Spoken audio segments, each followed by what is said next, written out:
Layman's evangelical fellowship విశ్వాసమే విజయము అనుదిన ధ్యానములు మార్చి 16వ తారీఖు. అసూయాత్మ.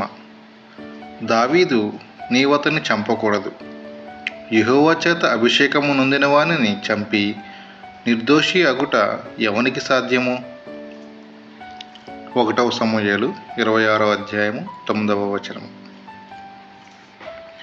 దావీదు జీవితమును వెతుకుచున్న సౌలు కథ ఇది.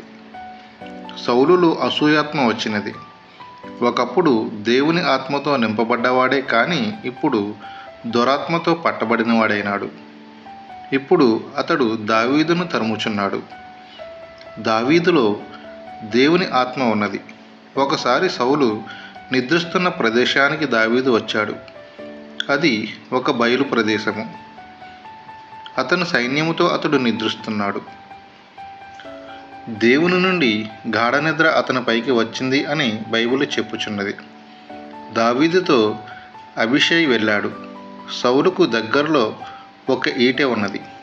నాకు ఆజ్ఞేయము, అతనిని పొడిచి చంపుతాను అని అబీషై దావీదుతో అనెను. దావీదు భయపడ్డాడు. ఆ తలంపే చెడ్డది. అది అతనికెన్నడూ రాలేదు. అబీషైకు దావీదుకు మధ్య ఉన్న వ్యత్యాసం అంటే దావీదుకు దేవుని ఆత్మ ఉంది. మనకు దేవుని ఆత్మ ఉంటే దేవుని చిత్తానికి వేరుగా ఉన్న ప్రతి తలంపు నిమిత్తము మనం పశ్చాత్తాపడతాము. అప్పుడు దావీదు యెహోవా చేత అభిషేకము నొందిన వానిని చంపి నిర్దోషి అగుట ఎవనికి సాధ్యము అన్నాడు. సౌలు దేవుని చిత్తములో లేడు. దేవుడే అతనిని శిక్షిస్తాడు అని దావీదు చెప్పెను. బహుశా ఒకవేళ అతడు యుద్ధము చేస్తూ యుద్ధభూమిలో మరణిస్తాడేమో. దావీదు అనిన మాట ప్రవచనమైనది. సౌలు శిక్షింపబడాలని ఉంటే అది దేవుడు చేస్తాడు, కానీ తాను చేయకూడదు అనే విశ్వాసము దావీదు కలిగి ఉండినాడు. అది దురభిమానం అవుతుంది. దేవుని ముందు నిర్దోషిగా ఉండాలని అతడు వెదికినాడు గనుక అబీషై చేతిని పట్టుకొని దూరముగా లాగివేసి ఈటెను నీళ్లబుడ్డుని తీసుకుని వెళ్ళిపోయాడు.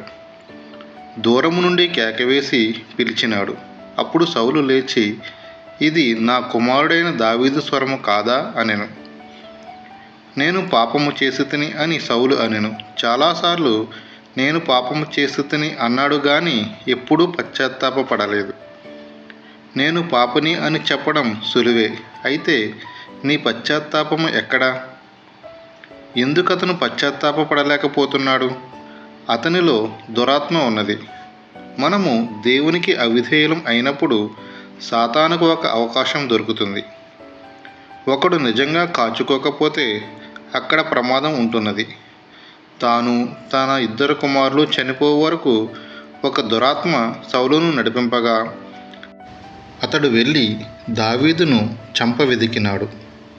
సాతాను మనలను, మన కుటుంబములను నాశనము చేయాలని కోరుతాడు. మెలకువ కలిగి ఉండిడి. ఎన్ దానియేలు గారు.